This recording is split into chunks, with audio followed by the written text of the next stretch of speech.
Hello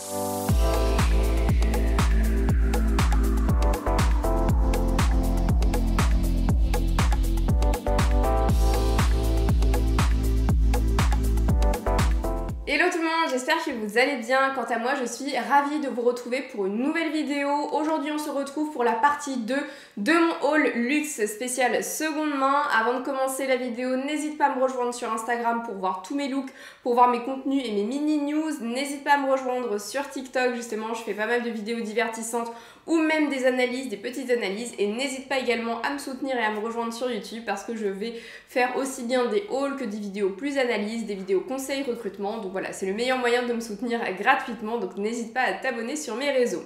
Concernant le haul, avant de vous en parler, de vous montrer les pièces, je commande la grande majorité des pièces de seconde main, que ce soit luxe ou premium, sur Vestiaire Collective. Donc Vestiaire Collective, c'est vraiment mon site préféré pour faire des achats luxe et premium en ligne pour plusieurs raisons. La première chose, c'est que c'est un des leaders. En plus, vous avez beaucoup de groupes de luxe comme Kering qui ont investi chez Vestiaire Collective, donc il y a une levée de fonds et c'est vrai qu'ils ont du coup un large choix vraiment au niveau des pièces. Ça me permet de mettre des alertes de partout. Ça me permet aussi de trouver des pièces qui sont très difficiles d'accès et très rares. Donc je trouve que c'est le site le plus complet. En plus, vous avez l'authentification, moi je la prends tout le temps. Elle permet de vous prémunir contre les contrefaçons, mais aussi contre les défauts ou les malfaçons, parce que parfois l'annonce n'est pas tout à fait exacte, que ce soit sur l'état, que ce soit sur les matières. Et plusieurs fois, moi j'ai reçu des mails de Vestiaire Collective en disant bah attention, on a vu quelque chose, ça reste une bonne affaire, mais la matière n'est pas la même, etc. Ou il y a une tâche qui n'était pas précisée dans l'annonce, est-ce que vous voulez maintenir la vente, etc. Donc moi je trouve ça plutôt bien. Et en plus, c'est un site qui est très facile d'utilisation. Il y a un service client, donc je trouve ça plutôt bien. Là où Vinted, moi j'aime bien, enfin j'aimais beaucoup avant, maintenant il y a beaucoup de contrefaçons.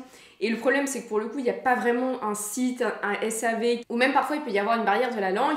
Et Vide Dressing, j'ai commandé 2 sacs. J'ai commandé un mini HL que j'ai toujours et un mini Lady Dior que j'ai vendu. Donc je trouve aussi que c'est un site qui est pas mal. Maintenant, il n'y a pas beaucoup de choix, il n'y a pas beaucoup de nouveautés et ça me bloque un petit peu. En tout cas, ce n'est pas du tout un partenariat avec Vestiaire Collective, mais quand j'aime bien, je vous le dis, et quand j'aime pas, je vous le dis. Et justement, vous me dites souvent, Mélissa, j'ai commandé sur Vestiaire Co, j'ai eu telle mésaventure, etc. Et comme je commande beaucoup, vous me demandez pas mal de conseils. En tout cas, je n'ai pas de partenariat avec eux. Et c'est vrai que j'avais plutôt de la chance jusqu'ici, je n'ai pas eu de mauvaises aventures. Alors c'est vrai que ça m'arrivait parfois d'avoir un retard de livraison ou d'avoir une acheteuse qui a reçu son article, mais en fait la plateforme ne se mettait pas à jour, du coup mon paiement n'était pas validé, etc. Mais là, j'ai eu pas mal de mésaventures. Moi, vous savez, j'ai acheté 2 sacs Proenza Schuller, donc les PS1, qui sont des cartables. Et en fait, je vous avais expliqué que moi, à la base, je voulais vraiment le cartable Mulberry. Le problème du cartable Mulberry, c'est que je le trouve très cher, que vous avez des frais de douane, et donc du coup, ça augmente le prix, c'est beaucoup trop cher. Et j'avais vu pas mal de revues sur YouTube, mais d'anglo-saxonnes, qui disaient que il n'était pas extrêmement pratique et que la qualité n'était pas dingue. Donc je me suis dit, Mélissa, tu vas pas dépenser quasiment 2000 €, déjà je les avais pas, et en plus quand bien même je les avais, voilà, c'est beaucoup trop cher pour un sac qui risque de s'abîmer, etc., etc. Donc ça fait au moins 1 an, mais vraiment 1 an, que je me mets des alertes à chaque fois. Je voulais le mini, en fait je voulais pas le Mulberry Alexa classique. Vous savez que la maison Mulberry a fêté ses 50 ans et pour fêter ses 50 ans, son anniversaire, ils ont retravaillé des sacs iconiques dont le Alexa en l'honneur de la hit girl anglaise Alexa Chung, et en fait qui porte tout le temps des cartables, mais je vous ai déjà expliqué l'histoire de ce sac là. Et en fait ils ont lancé le Alexa en version mini, donc il existait en plus grand, en plus petit, et là vraiment en mini. Et vous savez que j'adore les mini sacs, c'est surtout que les mini cartables sont très pratiques. Et donc ça fait plus d'1 an que je recherche, soit les sacs mini sacs sont en très mauvais état et dans ce cas là ça ne sert à rien, soit ils partent très vite, soit ils sont hors de l'Europe et du coup je paye aussi des frais de douane, donc ça reste assez cher. Et donc après 1 an de recherche, un soir devant Love is Blind, d'ailleurs je vous conseille cet épisode, c'est hyper, enfin cette TV reality show qui est sur Netflix, j'aime beaucoup. Et bref, et j'étais sur Love is Blind et en fait là je vois un mini Alexa. Elle habitait je crois aux Pays-Bas, la fille, et il était pas cher, il était à 3... Enfin pas cher, ça reste une somme, mais il était à 300 € et je me dis attends, le sac il en vaut bien plus. En plus il avait l'air plutôt en très bon état. Je discute rapidement avec elle, elle me dit qu'en fait c'est sa maman en fait qui travaille je crois chez Mulberry ou elle-même, Et du coup, elle en a plein, elle a plein de sacs. Et en fait, avant le lancement des nouveaux coloris là qu'on voit en ce moment, il y en avait d'autres en édition limitée. Donc elle l'a depuis plus d'un an, elle l'a porté que quelques fois, il est plutôt en très bon état. Et du coup, comme elle a énormément de coloris chez elle, elle s'en sépare. Donc je me suis dit, bah jackpot, elle répond, elle est réactive, le sac est dispo, je l'achète. Je l'achète. Et là, j'ai la mauvaise surprise de voir que, je pense 20 minutes après avoir acheté la pièce, la vendeuse a annulé la vente. Donc je me dis, bah je comprends pas, on se met d'accord, j'avais négocié un chouïa, je crois 30 €. Et du coup, je ne comprends vraiment pas pourquoi elle a annulé la vente alors qu'on s'était mis d'accord sur un prix.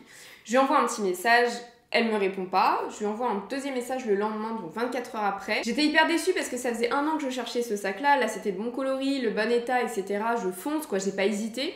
Et elle annule et je lui envoie un message un petit peu plus long et elle me dit, elle me répond cette fois-ci, elle me dit mais non en fait écoutez je bataille depuis 24 heures avec Vestiaire Collective, en fait apparemment ils ont un bug du site internet et c'est eux qui ont annulé la vente. Et pendant les 20 minutes de battement, entre le moment où j'ai acheté la pièce et le moment où la vente a été annulée, elle a eu le temps d'imprimer le bordereau, donc elle me dit vous inquiétez pas, on m'a dit que je pouvais tout de même l'envoyer, etc. Donc elle me l'envoie très rapidement. Donc je me dis bon bah c'est bon, cette histoire est derrière moi. Eh bien non. Le sac arrive dans l'entrepôt, donc dans l'entrepôt on me dit bon bah c'est bon, c'est un vrai, il est dans l'état dans lequel c'était annoncé, etc. Pas de souci, vente annulée. Je me dis mais c'est pas possible, je vais jamais m'en sortir de cette histoire. Et donc du coup, j'envoie un message, pareil, je dis écoutez, ça fait plusieurs reprises que vous mettez vente annulée, est-ce que c'est annulé, pas annulé? Elle me dit que non, c'est bon, c'est un bug du site. Je dis oui, mais bon, là, je sais pas, dans vos fichiers informatiques, comme il y a un bug, si ça se trouve, la personne va le renvoyer à l'expéditeur. J'avais vraiment très peur de ça. Elle me dit bah effectivement, ça peut être un risque. Vous inquiétez pas, je me renseigne et je vous l'envoie en gros dans la journée. Mais bon, ça faisait tout de même beaucoup. Et en fait, j'étais comme ça. Je me dis mais en fait, ça se trouve, le sac, je vais pas le recevoir du tout. Et en fait, finalement, si, il est arrivé à bon port, il est arrivé chez moi, donc j'étais très contente. Mais pareil, en fait, il y a eu un bug et du coup, la fille, ça me mettait que je n'étais pas forcément allée chercher le sac et donc ça la stressait. Donc je lui dis, bah écoutez, si, c'est bon, j'ai bien reçu le sac, vous inquiétez pas, vous recevrez votre paiement rapidement. Et donc là, elle me dit, ok, merci. Et puis le lendemain, je reçois un message, un grand message d'elle en me disant, oui, pourquoi vous êtes malhonnête, dites-moi si vous avez reçu le sac, je n'ai toujours pas mon argent. Je lui dis, bah écoutez, je ne suis pas malhonnête, enfin, je vous ai dit que j'étais allée chercher le sac et que c'est bon, je l'avais. Après, concernant votre paiement, je suis allée le chercher un samedi, donc du coup, faut compter 72 heures en fait, parce que la plateforme c'est comme ça, c'est le temps de valider que c'est bon, je suis contente avant d'ouvrir un litige, etc. Et puis en plus, au-delà de ça, il n'y a pas de transaction bancaire le week-end, donc je pense que votre virement, il sera fait un mardi quoi, et en gros de toute façon je travaille pas pour la plateforme, donc si vous avez un problème, renseignez-vous auprès directement de Vestiaire Collective. Et je me dis non mais attends, depuis le début c'est moi qui t'envoie un message, qui te relance, qui suis sympa, qui te tient au courant et tout, puis tu me dis que je suis malhonnête. Donc décidément, voilà, ça s'est pas hyper bien soldé, ça m'a un peu saoulé cette histoire-là, mais bon, ça n'a pas gâché mon plaisir de recevoir le sac, mais un petit peu, et donc trêve de blabla, je vous montre. Donc voici la merveille, bon, pour celles et ceux qui me suivent déjà sur, en fait, sur partout, parce que j'en ai parlé dans mon vlog Dior, je vous l'ai montré. Je vous en ai parlé aussi sur TikTok et je vous ai montré ce sac en photo.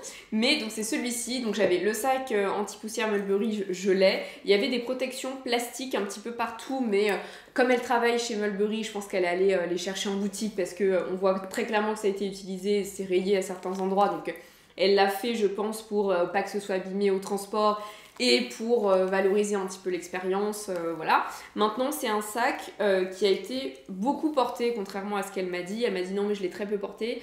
Je pense qu'il a été beaucoup porté parce qu'il y a des petites rayures, on voit que c'est pas exactement parfait. Et au-delà de ça, je pense qu'elle l'a stocké aussi très longtemps vide parce qu'en fait, le sac, là, il est plein parce que c'est mon sac de jour en ce moment.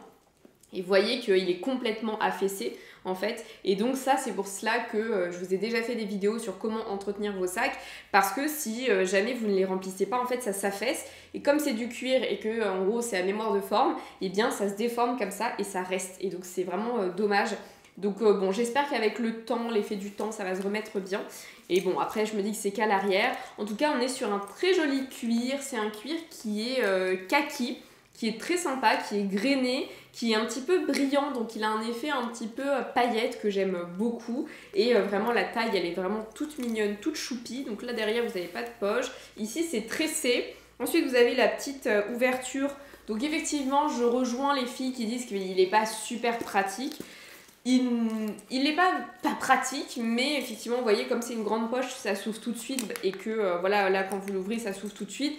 C'est vrai que je peux comprendre que voilà, on trouve pas ça hyper pratique, mais encore une fois, ça va. Et en fait, à l'intérieur, vous avez toutes mes affaires. Donc, il offre beaucoup de rangements, donc vraiment, je peux tout mettre à l'intérieur. Et vous avez une petite poche ici. Zippée avec Mulberry. Là, vous avez le logo, donc c'est un arbre, et vous avez le numéro de série. Donc, vraiment très sympa. Par contre, il faut qu'on parle de quelque chose. Donc avant que je vous parle de cette chose, déjà j'attends vos avis en commentaire, dites-moi ce que vous en pensez. Moi personnellement je le trouve très mignon, c'est un sac que je voulais depuis des années, donc la Mélissa plus jeune qui était fan d'Alexa Chung est très contente, c'est un joli sac, je suis pas déçue niveau qualité, encore une fois les pièces métalliques, je sais qu'elles s'abîment et je m'y attendais, je le sais, j'ai regardé plein de revues. Le côté très souple du cuir, ça ne me surprend pas, par contre on est sur un cuir grainé de très bonne qualité. Et en plus, ce côté brillant fait que si jamais ça se craquelle, ça s'abîme, ce sera pas du tout gênant. J'ai fait des trous supplémentaires pour que je puisse le porter plus haut. Mais en tout cas, c'est un sac que je trouve vraiment très mignon, très prépi et que j'adore porter. Et finalement, cette couleur fait que ça va avec tout. Maintenant, parlons du point le plus négatif. Donc en fait, quand j'ai ouvert le sac, bon, clairement c'est un vrai, de toute façon il a été authentifié, mais... pour avoir déjà vu des vrais Mulberry et pour les avoir eu en main, j'ai bien regardé, c'est un vrai. Sauf que quand je suis allée regarder l'étiquette douanière, parce que sur l'étiquette douanière, vous ne pouvez pas mentir concernant le pays de fabrication. Et en fait, j'ai vu que c'était un sac qui était fabriqué en Chine.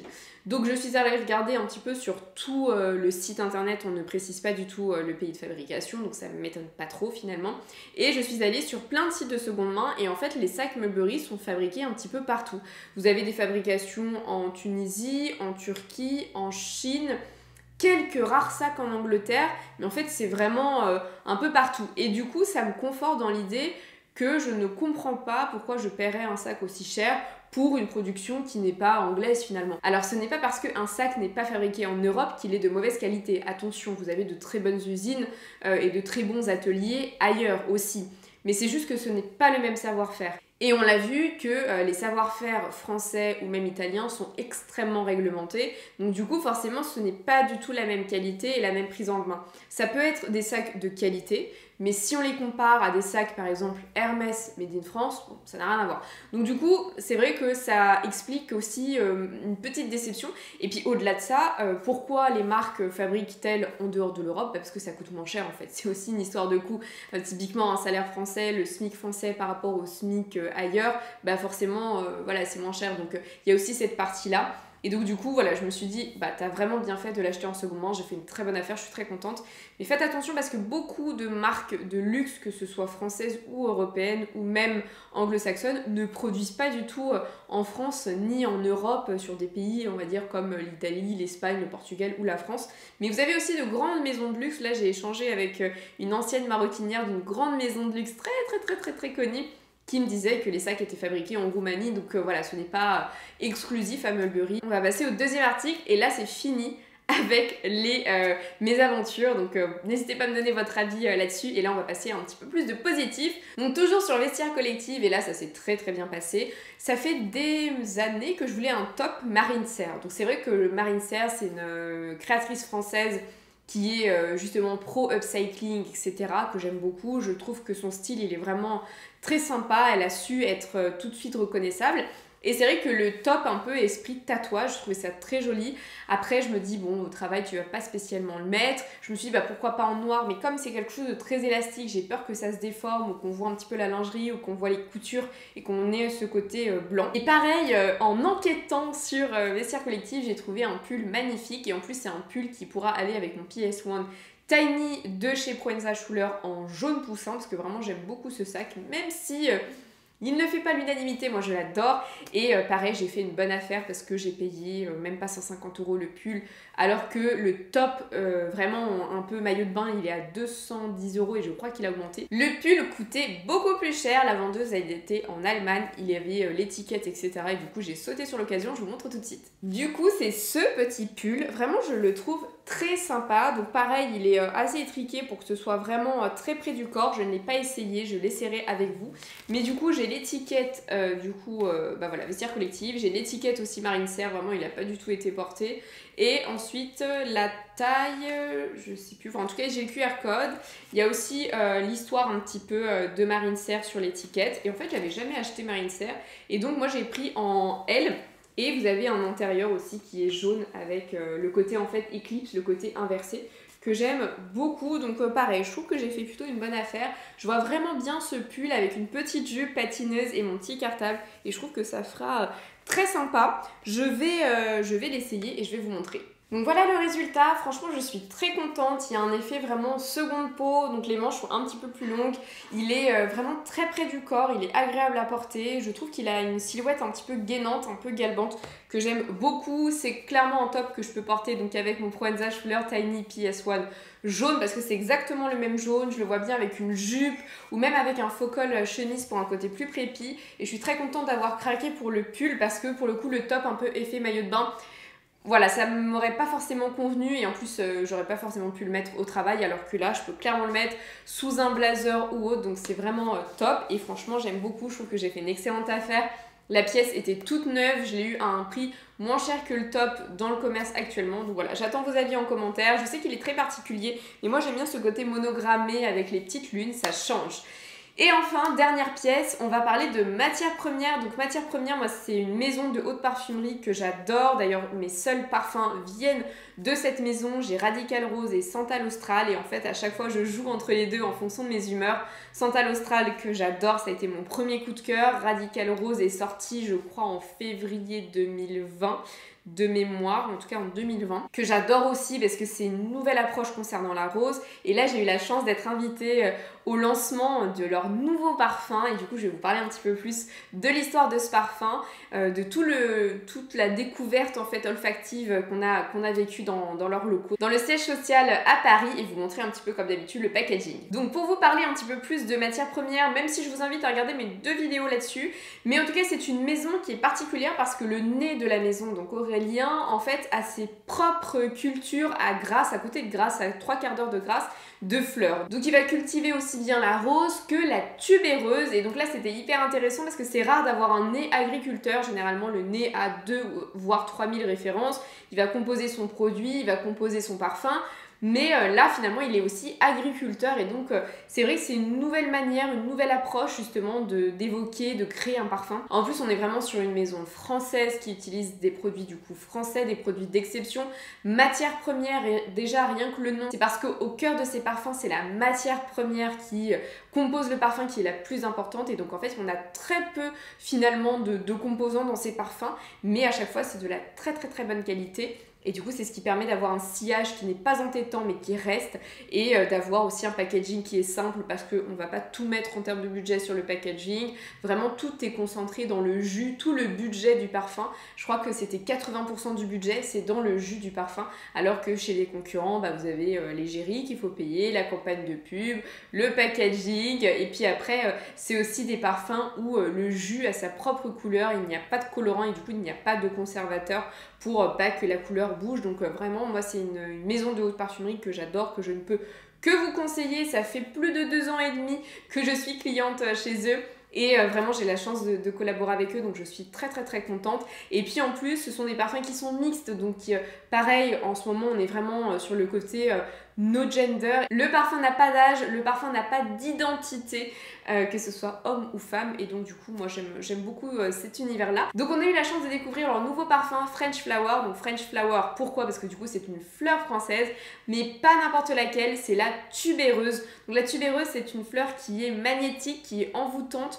Ça fait pas mal d'années qu'on ne va pas forcément la retrouver dans tous les parfums parce que c'est une fleur qui est particulière, on l'utilisait beaucoup dans les années 80, là un petit peu moins et en tout cas dans les parfums que vous avez aujourd'hui dans le commerce. C'est une tubéreuse qui est indienne et pas une tubéreuse française parce que la tubéreuse coûte extrêmement cher. La tubéreuse c'est vraiment l'une des fleurs les plus chères au monde dans le milieu de la parfumerie et là en fait Matière Première exploite ses propres tubéreuses, donc c'est tubéreuse française, donc on est sur un produit vraiment d'une rareté, d'une qualité exceptionnelle, une tubéreuse française donc avec un parfum qui a son autre identité parce que vous savez que les fleurs mais tout être végétal en général, mais les fleurs, c'est ce qu'on trouve dans le parfum généralement, eh bien, elles ont une odeur différente en fonction du sol, en fonction de l'ensoleillement, etc. Et c'est vrai que j'ai beaucoup aimé l'adage qu'ils nous ont raconté, c'est que c'est une fleur qui est tellement enivrante que la légende dans le sud dit qu'il ne faut pas que des jeunes fiancés aillent dans les champs de tubéreuse parce qu'ils auraient tendance à avoir des relations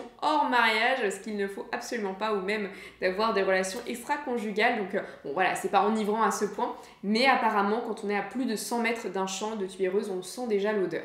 En tout cas voilà, pour vous poser un petit peu le décor. Ce qui a été très intéressant dans la découverte du parfum, c'est qu'on nous a fait sentir de façon individuelle chaque composant du parfum. Et ensuite on a eu le parfum final. Tout d'abord on nous a fait sentir la tubéreuse vraiment dans sa pure essence. Ensuite on nous a fait sentir la fleur qui subit donc de l'enfleurage. Donc en fait ce sont des pétales que l'on va accrocher à des boules de graisse et du coup voilà, l'odeur est plus douce. Et là pour le coup moi l'odeur j'ai adoré, j'ai trouvé que c'était ça faisait penser un petit peu à du jasmin. Ensuite on nous a fait sentir du gingembre pour le côté un peu plus oui, un peu plus tonique la journée, un côté un peu plus de jour. Et ensuite une feuille de menthe, voilà, pour le côté frais. Et ensuite on nous a fait sentir le parfum final, la fragrance finale. Et donc pour citer le nez de matière première, j'ai travaillé un accord entre deux extractions de tubéreuse. Un absolu, donc l'absolu c'est ce que je vous disais, ce qu'on a senti dès le début, donc vraiment le jus de la tubéreuse pure, donc qui est très très très végétal, et un enfleurage, donc voilà, ce jus en fait avec de la graisse pour adoucir. L'absolu de tubéreuse préserve la richesse, l'opulence et la puissance de la tubéreuse. L'enfleurage est une technique ancienne qui permet de capter l'odeur des pétales de tubéreuse dans une cire végétale. Elle apporte sensualité, un côté solaire proche de la peau. Donc on retrouve matière première, le packaging. Donc le packaging vous le connaissez, je vous en ai déjà parlé à plusieurs reprises. Donc voilà, French Flowers parce que c'est une fleur française et encore une fois c'est très rare d'avoir ce type de fleur en France. Et ensuite voilà, on a Aurélien Guichard, donc le maître parfumeur qui a été élevé près de Grasse, donc on va dire le berceau de la parfumerie avec une famille de nez. Donc voilà, on a quelqu'un qui connaît très bien les parfums. Et donc ensuite voici le packaging, donc vous le connaissez hein, avec le bouchon. Celui-ci, comme on est sur quelque chose avec de la fleur, du gingembre, on est sur un jus qui est assez clair et on va le découvrir, le redécouvrir ensemble. C'est dommage que sur YouTube on puisse pas avoir, ou même à travers l'écran, les odeurs parce que à chaque fois c'est incroyable. La tubéreuse, habituellement, on est plutôt sur des parfums de soirée. Là, il peut clairement être porté en pleine journée. C'est un parfum qui est tonique. Et vraiment, j'aime beaucoup. Là, en plus, il commence à y avoir du soleil. Ça y est, on arrive. Les beaux jours, enfin, arrivent. Et donc, c'est un parfum dont j'aurai plaisir à porter. Et je vais vous montrer, du coup, pour vous comparer avec les deux autres. Donc, vous voyez, si on compare avec les autres jus, on voit que celui-ci est beaucoup plus clair. Et là, comme on est sur quelque chose de boisé, c'est beaucoup plus foncé, mais vraiment j'ai une belle collection. Donc voilà, ce sont des parfums qui sont vraiment naturels, que j'aime beaucoup. Moi c'est vraiment la maison de parfums que je préfère. Donc voilà pour ce haul, j'espère qu'il vous aura plu. N'hésitez pas à me donner votre avis. La vidéo était un petit peu plus longue parce que j'avais plein de choses à vous raconter. Mais voilà, j'attends vos avis avec hâte en commentaire. N'hésitez pas à me dire justement si vous aussi vous avez déjà eu des mésaventures et comment ça s'est soldé concernant Vestiaire Collective. En tout cas, je vous fais de gros bisous et je vous dis à très bientôt pour de nouveaux contenus. Bye bye!